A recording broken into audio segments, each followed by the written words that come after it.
All right, no matter what I'm about to ramble on about, remember that fasting results in increased activity of both sirtuins and NAD+, and that is good for just about everything. Dr. Leonard Guarenti in 2016 delivered a talk at UCLA on the discovery of sirtuins, their effect, and their promise as an extraordinary pathway for the regulation of the aging process, disease prevention, and even prevention of cancer. In the mid-1990s, studies on yeast revealed that proteins called sirtuins were both fighting disease and slowing down the aging process in yeast. Yeast are the same type of cells that we find in the human body. They're called eukaryotic cells. It turns out that not only are sirtuins in humans, but there are 7 of them.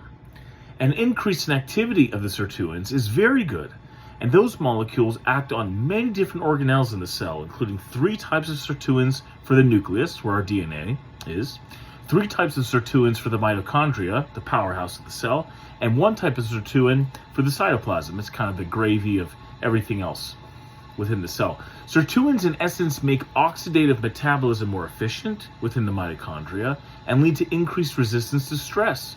For example, mice with increased activity of sirtuins don't go deaf with aging as their biological equipment undergoes normal wear and tear. Keep in mind that sirtuins are highly correlated with circadian rhythm, so they do their best in ritual and in routine. Sirtuins are found to protect against cancer, tumors, diabetes, Alzheimer's, Huntington's disease, Parkinson's disease, osteoporosis, kidney disease, inflammation of all kinds, and even improve blood vessel health, the endothelium. Interestingly, sirtuins block glycolysis, that's the breakdown of sugar, and glutamine breakdown in cancer cells, which robs those cancer cells of their fuel.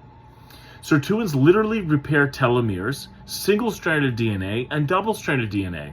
Stem cells are also found to increase in number with sirtuin activity.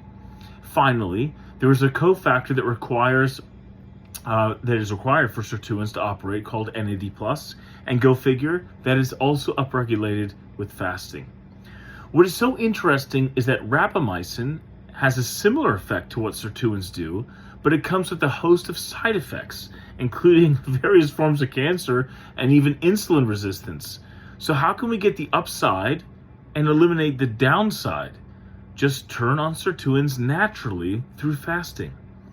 And by the way, fasting is free and it doesn't require a prescription from me.